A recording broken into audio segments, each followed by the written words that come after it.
Well, I think we will get things started. I know a few people are still straggling in, but we do want to make sure that we're done by 1 o'clock. So welcome everyone to Rudner Law's latest webinar called You're Fired, the webinar. And very excited. It's, I know, everyone's favorite topic, certainly mine. And those of you who know me know I've written a book, which coincidentally is also called You're Fired. And we're very excited to talk to you about this topic. And I, for one, spend a lot of time thinking about how many different ways we can refer to someone losing their job. And so we got fired, obviously. And interestingly, fired always has the connotation that they did something wrong. Then you got laid off, which suggests it's more of a downsizing and not really their fault. Then you got dismissed, terminated, which to me always brings up images of Arnold Schwarzenegger. And of course, it's one of my pet peeves because I always tell people, and everyone in my firm knows this, that you don't terminate people, you terminate the employment relationship. So I try to refer to someone being terminated. But we also talk about downsize, let go. And just to make sure everyone's awake, you can use the chat function if you want to jump in there. If you have other ways to refer to someone losing their job, I will be very curious to see them, as I think we all are. So feel free to jump into the chat box with that. I'll also remind everyone that we are hoping to have time for Q&A at the end. So there's a Q&A box. Feel free to put your questions in there, and we'll do our best to get to at least a few questions at the end of the seminar before we're done at 1 o'clock. So a couple of points before we get into the meat of the matter. First of all, dehired, I like that. As everyone knows, in the world of work, the world of HR, the world of HR law, we've seen a lot of changes over the last few years, and there's a few truths that have been consistent. And one is that fortunately, we are consistently busy, but unfortunately, that's largely due to people who continue to make assumptions and then take action without a proper understanding of their legal rights and obligations. And the context in which that happens most often is terminations. Coincidentally, that's also the context in which there is the most danger and risk of liability. There are so many myths and misconceptions out there, and I jotted down a few. For example, severance is only a week per year, or paradoxically, severance is only a month per year, or you don't get your bonuses or your other variable comp after you've been let go, or you can't fire anybody for cause in Canada, or you can always fire someone for cause in Canada if you, for example, you catch them stealing, or you can make any changes to someone's position or duties or title you want, as long as you maintain their compensation level. All of those myths and misconceptions are common, and all of them are false. And we'll hopefully dispel some of those over the course of the next hour. So in terms of a plan for today, the first plan is don't confuse your Google search with our law degrees. Please don't rely on Google for these important decisions. Please get advice from your HR lawyer before you dismiss, or if you have been dismissed, before you accept the package you've been offered. And if you don't have an HR lawyer, we'll be happy to talk at the end about how you can reach out to us. In terms of a plan for the day, we're going to talk about severance entitlements. We're going to talk about termination clauses. We're going to talk about quiet firing, terminations for cause. Hopefully we'll have a few minutes for Q&A, and then we'll wrap things up. So that's the overall agenda for today. Of course, we're a law firm. We have to have a disclaimer. So just a reminder that this is not intended to be legal advice. It's for information purposes only. Every situation is unique. And we do encourage you, if you have a question or a situation you're dealing with, to reach out to us and get legal advice that's tailored to your specific situation. Also, a caution that the information we're providing is current as of May 2023. And especially in the world of termination clauses, which Alex will be talking about later, these things can change very quickly. And lastly, first of all, we will be happy to share the slide deck with you as well as a recording of this session, but please do not reproduce them without our permission. And before I forget, I will remind everyone that this session is qualified for HRPA credits. And we've been told by HRPA to reveal the number of the information you need at the end after we stop the recording, because it's only available for those who attend live. So at the very end of this session, we will give you the information you need to claim your HRPA credits. So with that said, we're going to start off with the first session, which Brittany is going to lead us through, all about assessing your severance entitlements, which, as we often say, is way too complicated in Canada. And it's a lot more than just how many weeks or months you get. It's also what you get during those months. And post-termination compensation has been a big issue in the last couple of years. So, Brittany, I'll let you take it from here. Thanks, Stuart. Welcome, everybody. Thanks for joining us today. So I want to start off by addressing the severance that we've got in quotes on the slide here. And the reason that this word is in quotes is because when we're talking about severance as just kind of a general term, what we're talking about is the entire package that's being offered to an employee at the end of the relationship. To make things more confusing, severance has a different meaning in a legislative context. So we're going to talk about that as well. But when we're talking about assessing severance entitlements, we're talking about this from a broad level perspective. Really, the question that we're asking here is how much notice or pay in lieu of notice is an employee entitled to on dismissal? That's going to depend on the type of dismissal we're talking about. So let's move on to the next slide and address that. So essentially in Canada, there's three types of dismissals that you can have. The first is a with cause dismissal, which is where the employee has done something so egregious it's completely destroyed the employment relationship. Jeff is going to talk about this in more detail, so I'm not going to go into this further here. But the important thing to understand from a dismissal perspective is that this has a huge impact on an employee's entitlement to notice or pay in lieu of notice. If just cause is proven, an employee has absolutely no entitlement to reasonable notice at common law whatsoever. And if the behavior is bad enough, if it reaches this really high threshold of willful and deliberate misconduct, they may also not be entitled to any of even the bare minimum statutory entitlements that they would otherwise get by default. And we're going to talk about both of these items, the common law and statutory entitlements, in the next few slides. So that's the first type of dismissal. The second and by far the most common type of dismissal is a without cause dismissal. This is the it's not you, it's us, we're reorganizing, we're going in a different direction. That's that type of dismissal. So it is by far the most common one that we see in Canada. When an employee is dismissed without cause, they are entitled to reasonable notice. That's just the lay of the land. And the default in terms of what their entitlements are going to be is the common law, but this can be changed by contract. And Alex is going to be talking to us a bit about that later. And then the final type of dismissal is a constructive dismissal, which Nadia is going to be talking to us about later. And this essentially occurs when an employer unilaterally tries to make a substantial change to a fundamental term or condition of employment. So an obvious example would be reducing somebody's compensation significantly, changing their title, even exposing them to workplace harassment. These can all be constructive dismissals. When a constructive dismissal is made out, an employee's entitlements are the same as if they were fired without cause, right? So we go right back to, well, I guess it's option one because we've got 3 ones on this slide somehow. Sorry about that. So it's the same entitlements as if they were terminated without cause. So again, in the vast majority of cases, we are going to be looking at without cause dismissals. So let's go on to examine how do we figure out an employee's entitlements in a situation where they're being dismissed without cause. So the first source that we have to look at when we're asking this question of what is an employee entitled to is minimum standards legislation. So there is minimum standards legislation in all jurisdictions in Canada. In Ontario, this is the Employment Standards Act. Under the Employment Standards Act, there are 2 separate concepts in terms of an employee's entitlements on dismissal. The first is notice or termination pay, which is just a fancy word for pay in lieu of notice. This is basically 1 week for every year of service up to a maximum of 8 weeks. During this time that we call the statutory notice period, absolutely nothing can change. It's like a pause button has been hit on the employment relationship as of the date of termination. All compensation, all benefits, even vacation continues to accrue during the statutory notice period. The second concept is severance pay, and this is where that confusion comes in. Severance pay is a term defined under the Employment Standards Act. Essentially, what it's designed to do is provide additional compensation on dismissal to long service employees. So those are employees with 5 or more years of service and who work for large employers. And these are employers with an annual global payroll of 2.5 million or more. So where both of these criteria are met, an employee could also be entitled to an additional week for every completed year of service, up to a maximum of 26 weeks. So in the vast majority of cases, even where you think you have cause to terminate the employment relationship, you are going to have to make sure that the employee is provided with at least these minimum statutory amounts.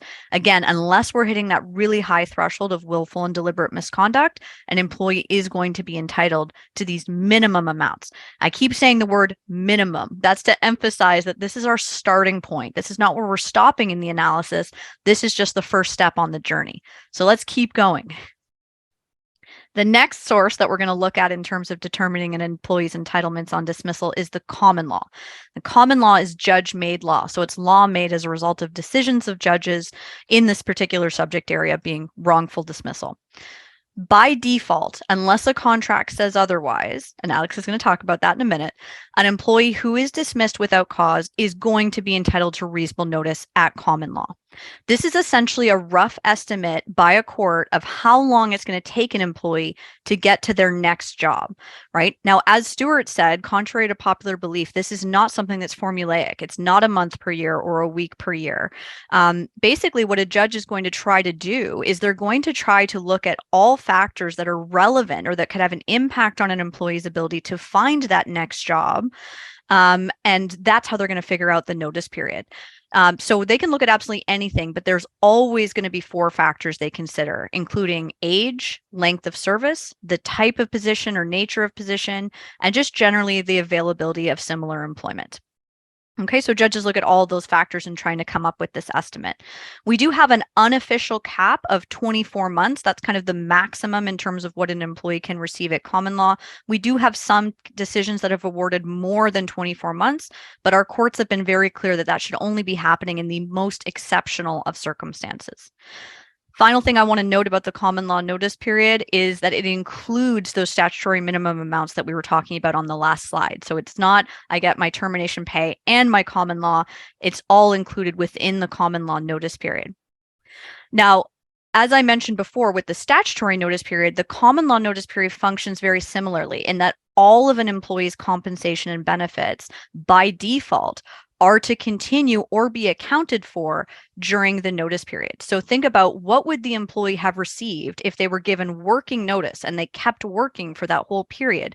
That's what the pay in lieu of notice has to reflect, unless there's some type of contractual limitation that says otherwise. And the final thing I want to say about common law notice periods is that it is subject to the duty to mitigate. And what this means essentially is that every employee has an obligation to take reasonable steps to find new employment after they lose their job. If they fail to take any reasonable steps, the notice period can be reduced. And if they succeed and they find a new job, the former employer basically gets credit for every dollar that they earn at their new job during the notice period. So there's no double dipping where an employee gets paid by an old employer and a new employer at the same time under the common law scheme. So let's turn now to look at a real life example of the common law in action. And of course, I chose the scariest case I could find. So this is the case of Rule and Air Canada. This is an Ontario Superior Court decision from 2022. This was an almost 25-year employee, 52 years old, in a management level position, no employment agreement at all, terminated without cause. So we know he's entitled to reasonable notice at common law. The court assessed his common law notice period at 24 months. So we're at the very top of the spectrum in terms of what he could be awarded. What's important about this case, and the reason I want to talk about it, is because everything that was included within the notice period was really, really, really extensive. All of this employee's compensation and benefits had to be accounted for. So just his base salary alone, to give you an idea, over a 24-month notice period was over $230,000. In addition to that, he also received pay in lieu of loss of his benefits, loss of retiree benefits, loss of his pension, loss of bonuses. So there were significant payouts in addition to the base salary to make up his comp over the 24-month notice period. And one of the most significant things that was awarded were these retiree travel privileges, which were valued, just this one item, at $1.8 million.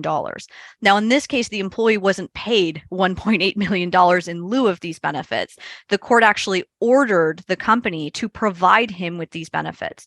Now, what was interesting here is that these were not just benefits over the 24-month notice period. What happened in this case is that the employee, when he was dismissed, was just shy of his 25-year anniversary. And at 25 years, all employees receive these retiree flight benefits for the rest of their life. So the court said because he would have hit that 25-year threshold during the notice period, he's entitled to these benefits for the rest of his life. So even beyond just that 24-month notice period.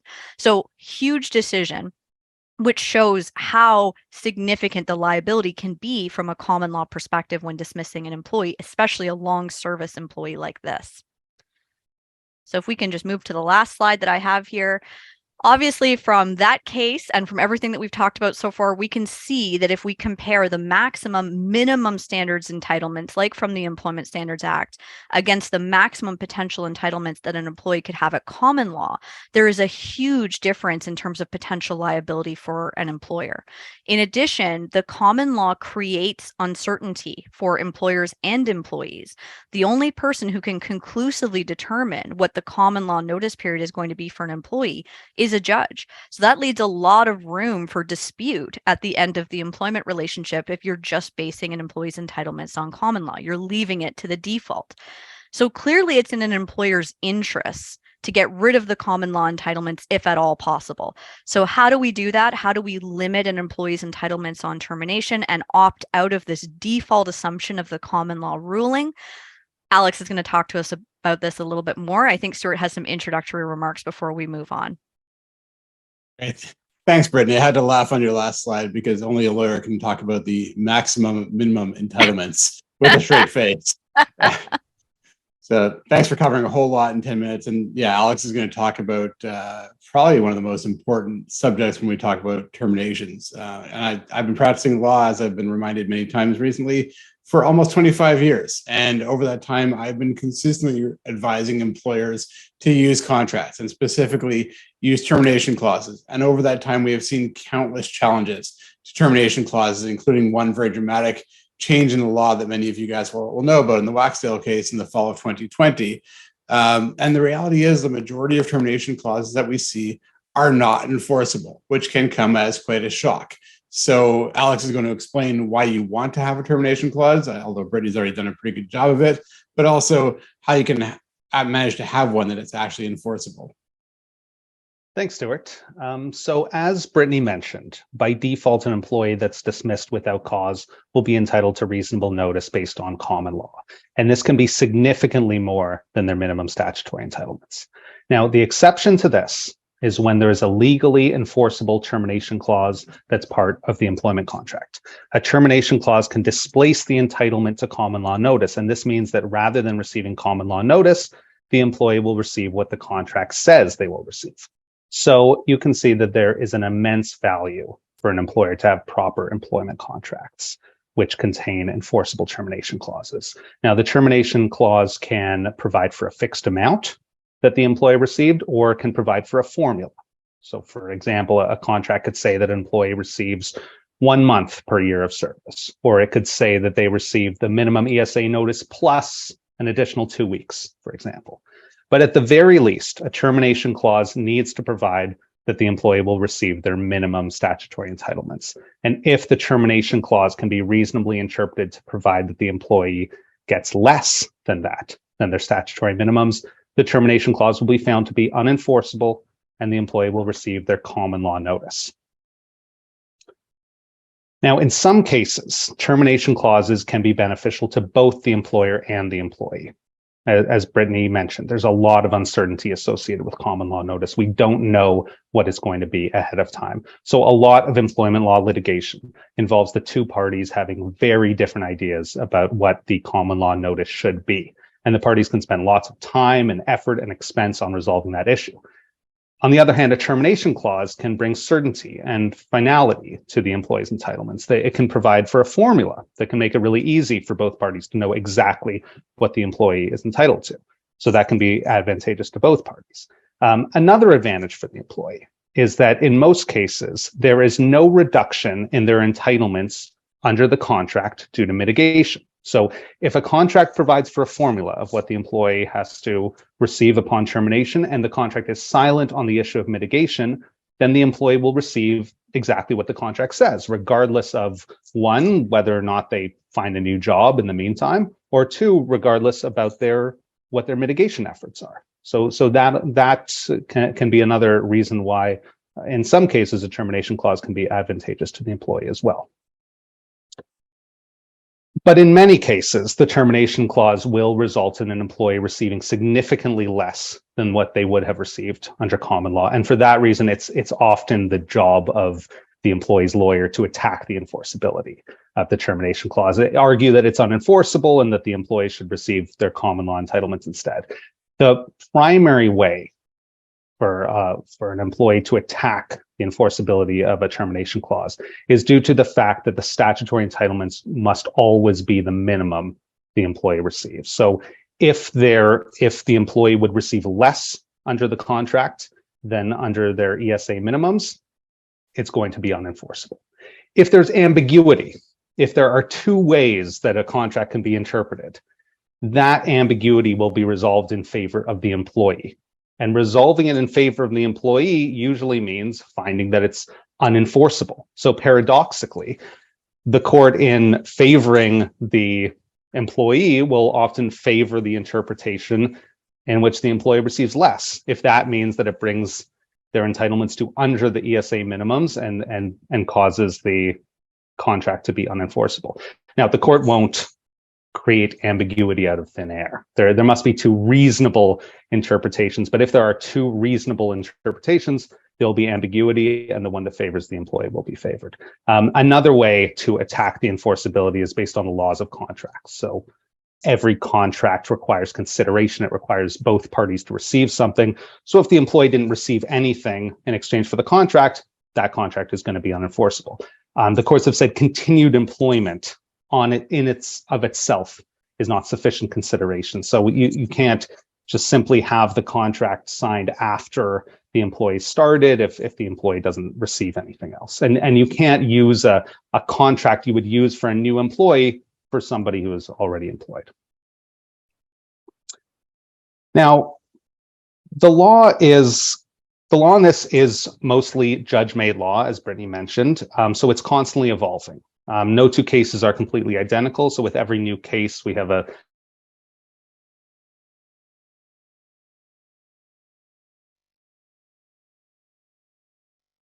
All right, Alex, just freeze.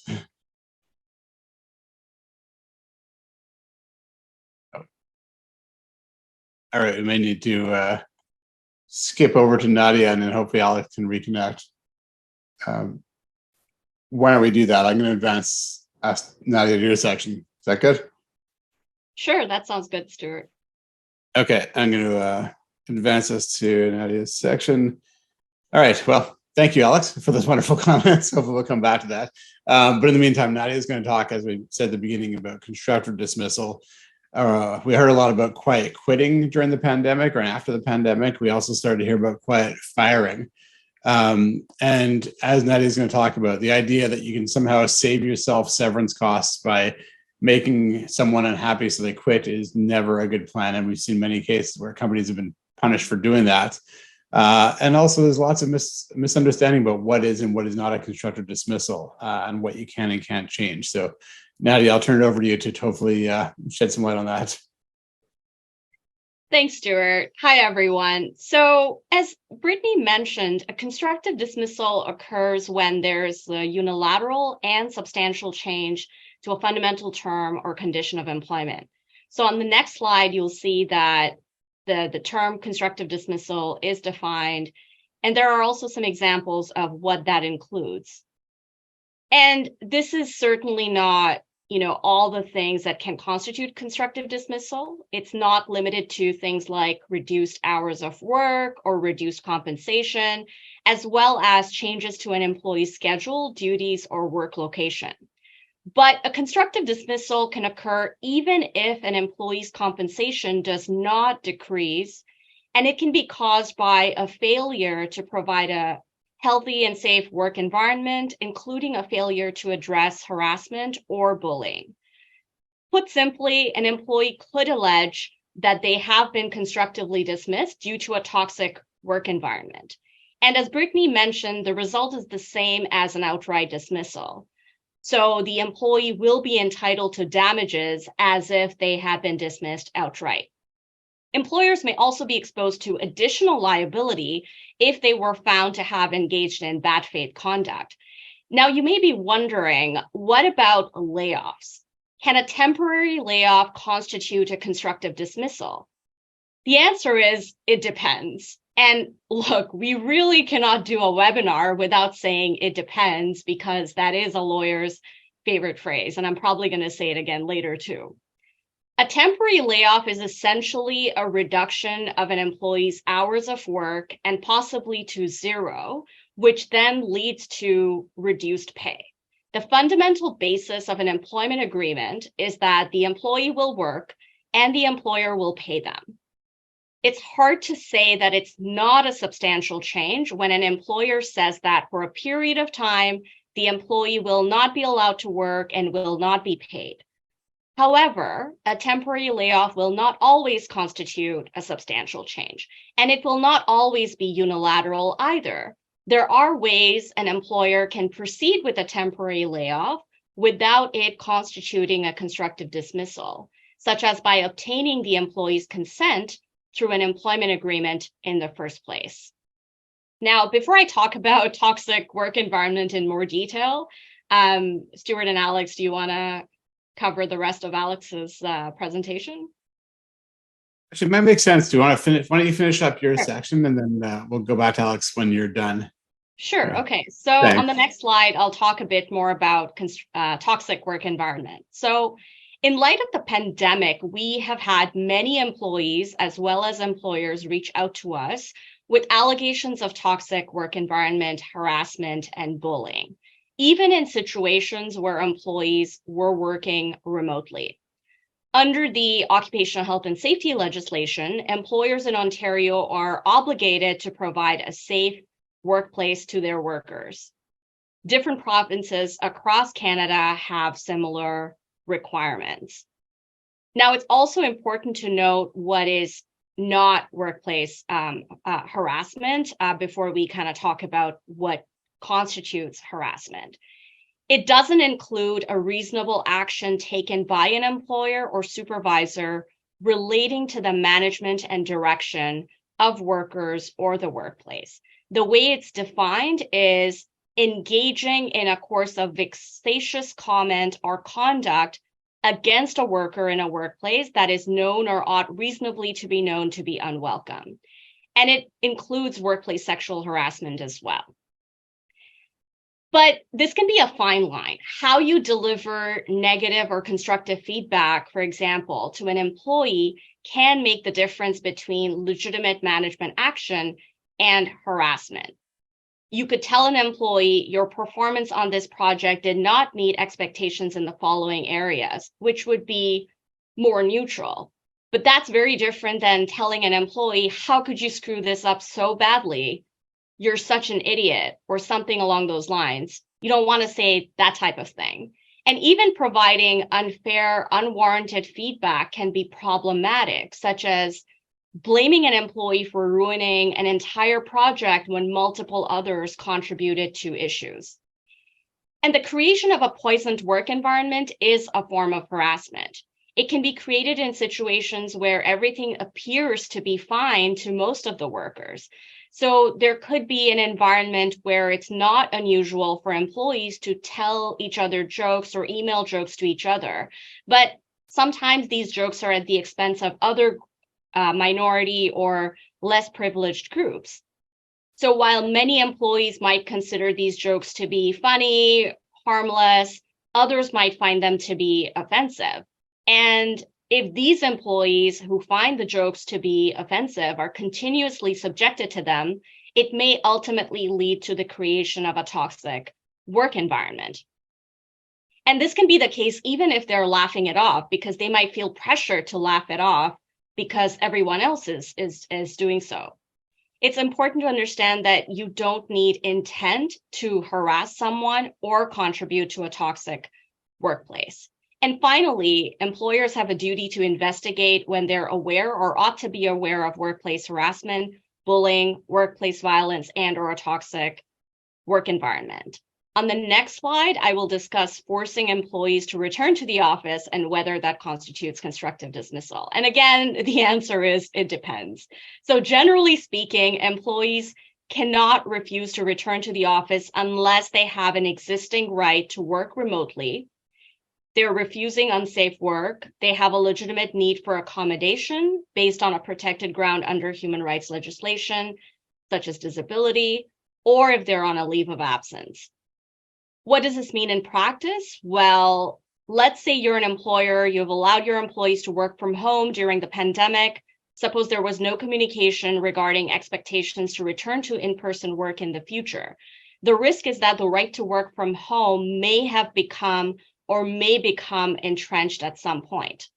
And there's no hard and fast rule about this, but we've helped many of our employer clients avoid circumstances where they lose the ability to dictate where their employees will work from, simply due to a lack of proper communication and documentation. Effective communication and documentation are really your best friends to maximize your rights and flexibility and minimize potential liability. And we can certainly help you to do that. Employers must also be mindful of the potential need for accommodation. Employers are obligated to accommodate an employee's legitimate needs based on a protected ground under human rights legislation, such as disability or family status, but they're not obligated to accommodate an employee's preference. They're only obligated to provide a reasonable accommodation. So if work from home is the only reasonable accommodation under the circumstances, then the employer generally can't force the employee to return to the office. But if it's simply the employee's preference, then an employer can impose return to the office. And again, we help both employers and employees navigate the accommodation process to ensure they meet their obligations and get what they're entitled to. So feel free to reach out to us if you're in that situation. On the next slide, I will close off by discussing some practice tips so you can maximize your rights and minimize your liabilities. First, prevent issues before they arise by practicing respectful and effective communication. Foster a workplace where respect is valued. Second, document. This is key. We say this pretty much in every webinar because it is so important. Remember that employment relationships are legal relationships at the end of the day, so you should use contracts and policies strategically. You can limit your liability substantially by having effective contracts and policies in place. And we regularly help our clients do that, so don't hesitate to reach out to us. Now, I talked about changes before, making changes to fundamental terms of employment agreements in light of constructive dismissal. So how do you make changes as an employer without attracting constructive dismissal claims? What we usually say is you want to flex your discretion muscles. You want to ensure that your contracts give you flexibility to make changes. Include wording in the contract clearly giving the organization discretion to make changes and noting that it will not constitute a constructive dismissal. Get written consent for changes, give appropriate notice for changes, and finally, seek legal advice from an employment lawyer before doing anything that may have legal implications. Now I'm going to pass it back to Alex to complete the remainder of his portion. Awesome. Thanks, Nadia. And Alex, I'll try to remember which slide we left off at. So you may have to tell me when to stop. Oh, did we lose Alex?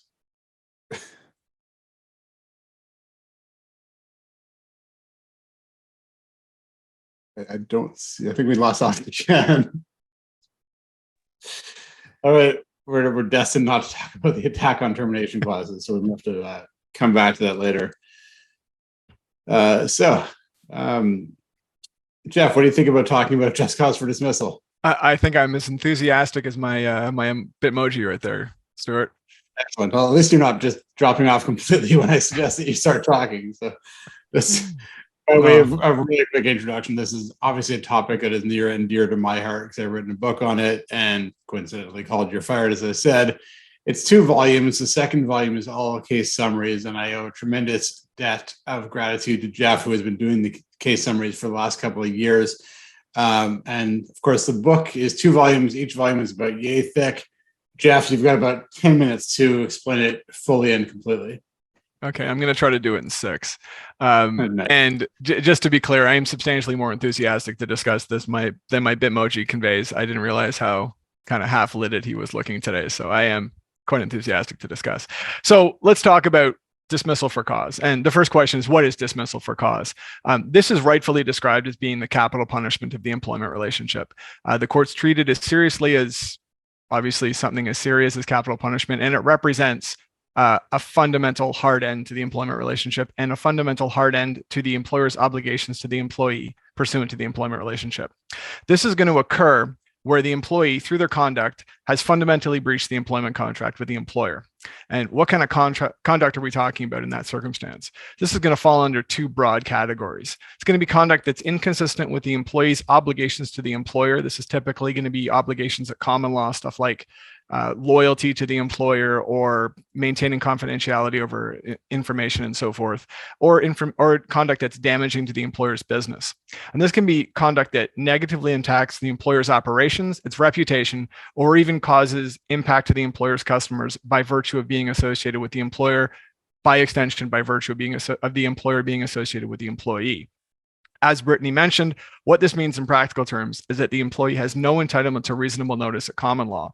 There may be an entitlement under the employment standards legislation, depending on the jurisdiction.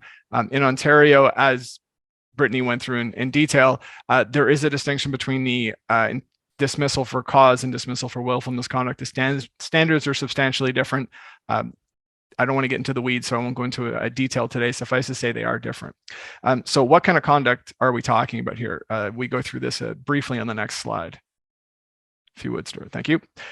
So as Nadia mentioned, the classic lawyer example is it depends. And I would be remiss if I did not say that it depends. But the type of conduct we're looking at is going to be stuff that is falling under those two headings, as I indicated before. Conduct that's inconsistent with the employee's obligations or damaging to the employer's business. This can include off-duty conduct. So, and this can range, and just to spend a second on this, this can range in terms of a broad scope of items. So stuff like you're seen at a Jays game at the Sky Dome throwing a can of beer on the field, or you've tweeted a number of things out that are negative and can track you back to the employer. This could potentially substantiate a dismissal for cause. Is there a hard and fast rule in this respect? No, absolutely. Seriously, it depends. Okay, there are no absolute rules. There's nothing set in stone. Also, to be clear, there is no such thing as near cause. A cause dismissal is a binary concept. You are either dismissed for cause or not dismissed for cause, with one exception, which I'm going to talk about at the end of my little spiel here.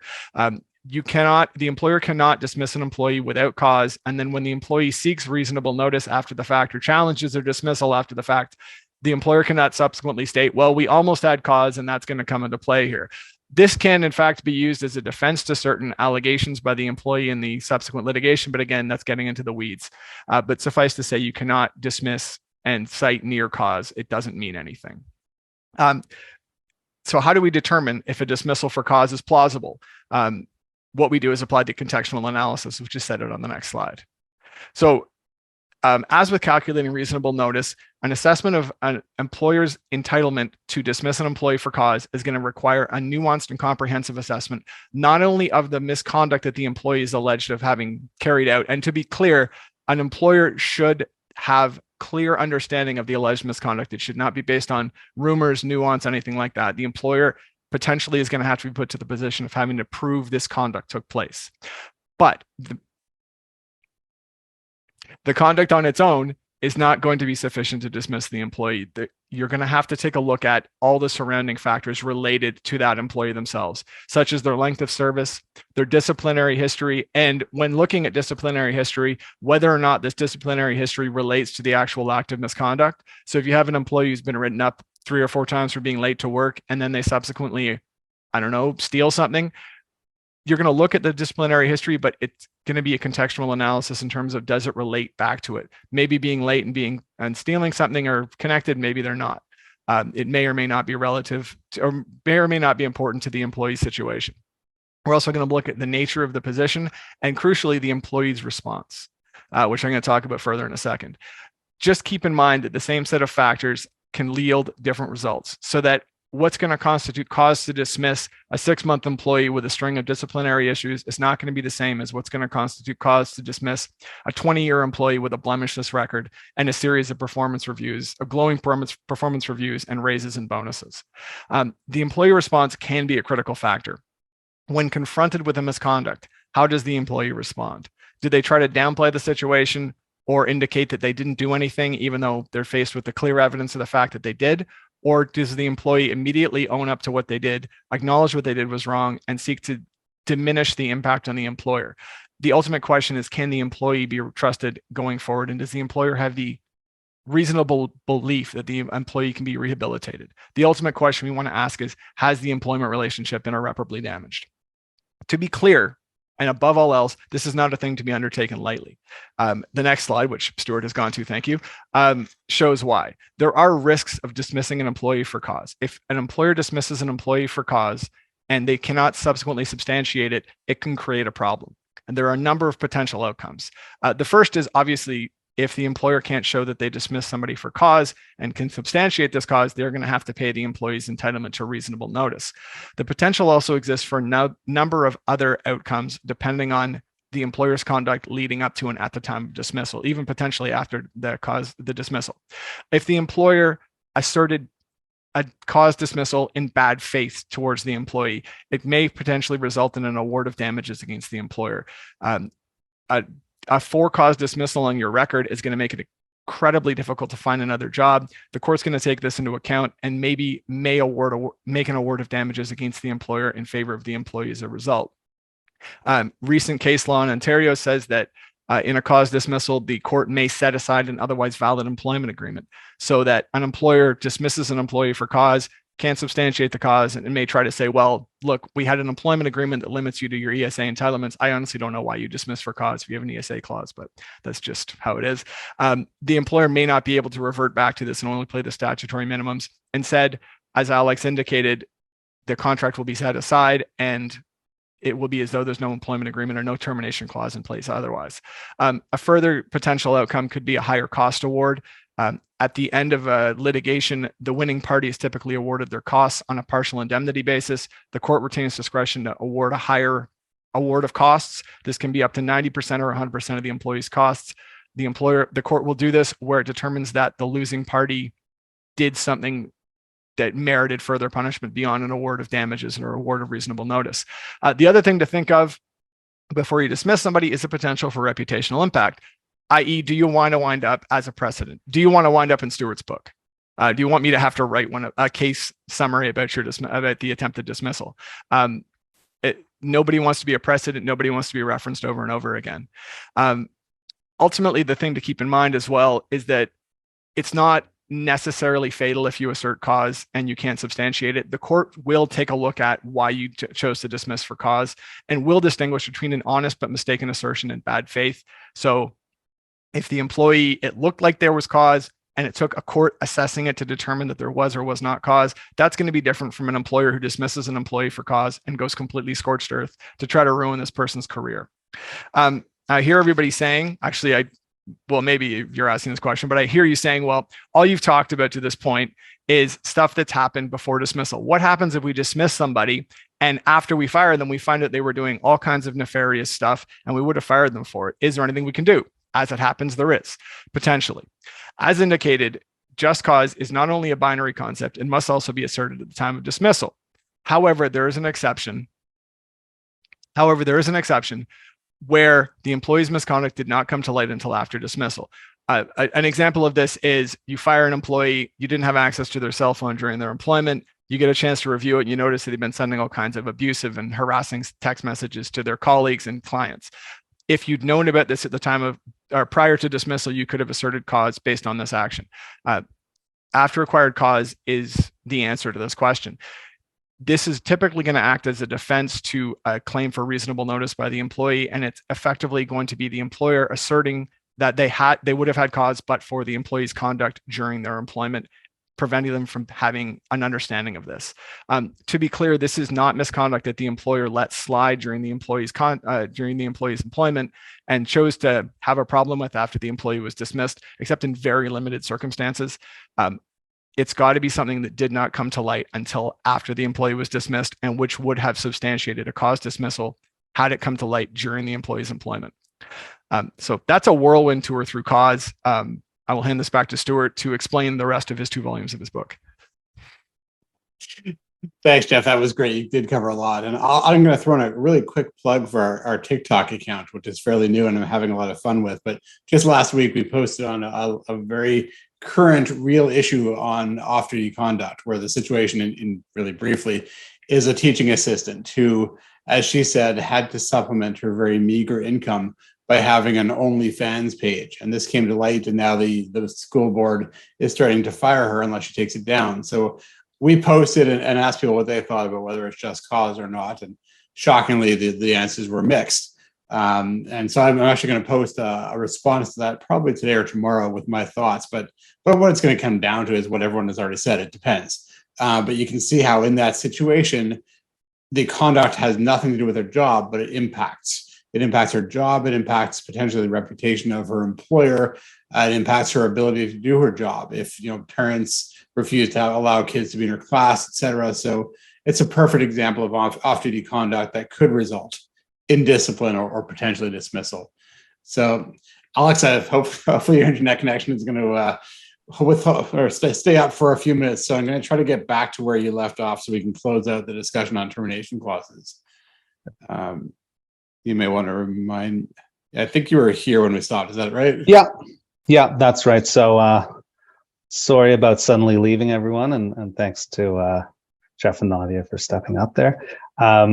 So we were talking about termination clauses and how the law is constantly evolving, and I was referring to Waxdale, which was this very important case in 2020. The most important finding in Waxdale was that a just cause termination provision that violates the ESA will invalidate the entire termination clause. And that is the case even if the employee is dismissed without cause. The employer doesn't even rely on the portion of the termination clause that violated the ESA. The entire thing is going to be held to be invalid. This is so significant because the majority of contracts that we see that were pre-June 2020 are invalid and unenforceable based on this rule. We do a lot of employment law litigation. If we see a contract that's written before 2020, there's going to be a high chance that it's going to violate that rule. Another thing that we often see in contracts, especially contracts that were written before 2020, is what's called a saving provision. A provision in the contract that essentially says if the termination clause provides you with less than the ESA minimums, you'll instead receive what the ESA says. In many cases, these saving provisions won't help. There have been cases on both sides of the issue, and it's going to depend on what the clause says. But in many cases, if there's a provision that clearly violates the ESA, a saving provision is not going to help. But the court isn't going to read up that clause and make it valid for that case. So we can't assume that is going to make an otherwise unenforceable clause valid. The other case that I'm going to mention is from 2022. This is the Henderson case, where in that case, the termination clause itself would have been enforceable. There was nothing in the termination clause that was invalid, but there were separate confidentiality and conflict of interest provisions, which contained references to termination. And those references were found to violate the ESA, and those references caused the entire termination clause to be found invalid. So in general, we expect the law to continue evolving. We expect more cases to continue to come out, but it's certainly moving towards unenforceability of termination clauses rather than findings that they are enforceable. The main takeaway, if you're going to take away one thing here, is that it's not impossible to have a legally enforceable termination clause, but it is unlikely that your old contract is going to be enforceable. If you have a contract from many years ago that doesn't take into account these new developments, it's likely going to be unenforceable. And the vast majority of termination clauses that are not updated are unenforceable. So it's very important to update your contracts. This could save your company considerable liability. The second takeaway that I would mention is you can't impose new contracts on employees. You can't force an employee to sign. You need to provide some consideration. This could be a signing bonus. This could be increased pay. This could be some other benefit, but you can't simply impose a contract and say, now these are the new terms. If you're concerned that you don't have legally enforceable termination clauses, or if your contracts need updating, we highly recommend working with a lawyer on getting updated contracts, ensuring that they're implemented the right way, and that your company can be protected from significant claims for wrongful dismissal.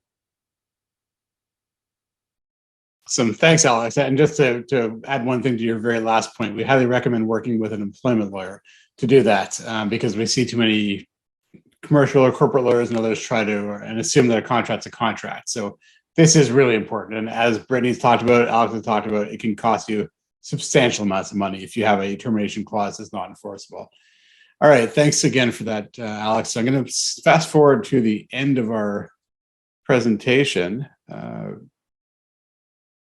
And get to questions. Yeah, get to your questions and answers. So I know we've got a few minutes. I wanted to answer a few of your questions. I apologize, we're not going to get to all of them, but I want to do a few of them, and then we'll close out and let you get back to the rest of your day by 1 o'clock. And I will, as promised, give you the HRPA code before we do. So I think Nadia, you said you had a question that you wanted to answer.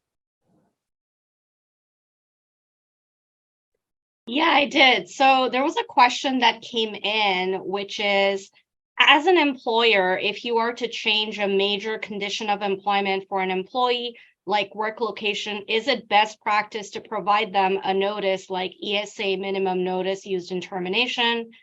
And then in brackets, they wrote 1 week or 8 weeks based on their years of service. So what I was going to say is that you can provide written notice of changes to terms of employment in accordance with an employee's entitlements. However, if the employee does not have an enforceable agreement or an enforceable termination clause to begin with, the employee's notice entitlement might be substantial at common law. So it might be a lot more than the 1 to 8 weeks statutory minimum under the Ontario Employment Standards Act. So you would have to be mindful of that. Great, thanks, Nadia. And that's a really important point. It's not just going to be the ESA minimum notice. Oh yeah, I think Brittany had one she wanted to cover. Yes, I wanted to answer this question, which was a question about working remotely. So this employee works remotely in Ontario and their employer is located in the US. This is a really common question that we're getting a lot of. What's really important to understand is that you cannot contract out of your minimum entitlements under the Employment Standards Act. So even if your employer is in the US, if you are working here in Ontario, you are entitled to the protections offered by the Employment Standards Act, and you will be also entitled to common law notice unless your contract says otherwise. A contract that says that you are working at will and you have no entitlements to notice whatsoever is definitely not going to be enforceable here. Thanks, Brittany. And just on a related point, I think it was a question in the Q&A about which legislation applies. I mean, it applies to where the person is working. So even as you said, if you're working for a US company, but you're in Ontario, you're governed by the laws of Ontario. But now with the prevalence of remote work, we're seeing all sorts of new scenarios. So if the company is based in Toronto, but they hire someone who is in Vancouver, then that person is governed by the laws of British Columbia. So I think that's one thing that I don't think people are realizing. And when they have an employee who says, I decide I want to move to wherever, it's Vancouver or the Caribbean, and companies often say, oh, I don't care where you are as long as you get your work done. But I think it's really important to realize that there can be A, tax implications, and B, implications regarding which laws will apply and govern the employment relationship. So bear that in mind. I think we've got time for one more question. So Alex, yeah, I think you want to take one, and it looks like your internet connection is holding up. It's holding up for now. One question is, how can you update a termination clause as the law changes with current employees? That's a really good question. You need to provide the employees with some consideration in exchange for signing a new employment contract. So you can provide them with a one-time signing bonus. You can provide them with an increase in salary that's tied to the new contract. You can provide something else like an increased vacation entitlement. The important thing is that is what they are getting in exchange for signing the employment contract. There's no threat that if they don't sign it, they're no longer going to be employed. So it needs to be clear that if they don't sign the new contract, the terms of the old contract are going to continue to apply and their employment is going to continue unchanged. But if they do sign it, they get the signing bonus or the increased salary or the new benefit, whatever it is. Perfect. Great. Thanks, Alex. And did we have, Nadia, I think you said you had one other one? Yeah, since we have time, I can take another one. So there was a question what if bonus is discretionary but typically has been paid every year? Would this fall under common law severance package? So generally speaking, absent explicit language in a contract or policy that limits an employee's entitlements upon termination, they would be entitled to all compensation and all benefits throughout the entire notice period.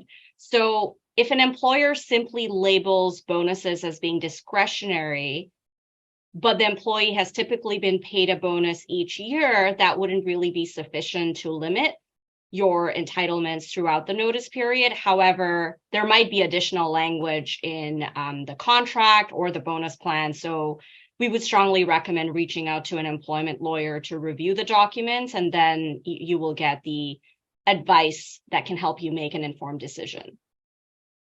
Awesome. Thanks, Nadia. And I'm actually going to quickly address one as well. One of the questions in the chat or in the Q&A is, every time an employee receives a raise, would this be an ideal time to have employees sign a new employment contract? Yes, it is absolutely a great time. And we always say this, as we've talked about, there must be consideration. And the ideal time is a promotion, salary increase, if you're going to offer some new benefits, anything where there's something of value. And you got to make sure that there is a clear quid pro quo. You can't promote them and then 2 months later say, oh, sign this new contract. It's got to be absolutely clear that they only get the raise or promotion or benefit or whatever it is if they sign. But yeah, that's often the best way to do it, is to wait until there is an opportunity like a salary increase and then put the new contract in place and make sure the termination clause is enforceable. So I think we're going to wrap things up so we can get you guys out of here by 1 o'clock. So thank you to everyone for tuning in. Thanks to our team for doing an amazing job and covering a whole lot of information in just under an hour.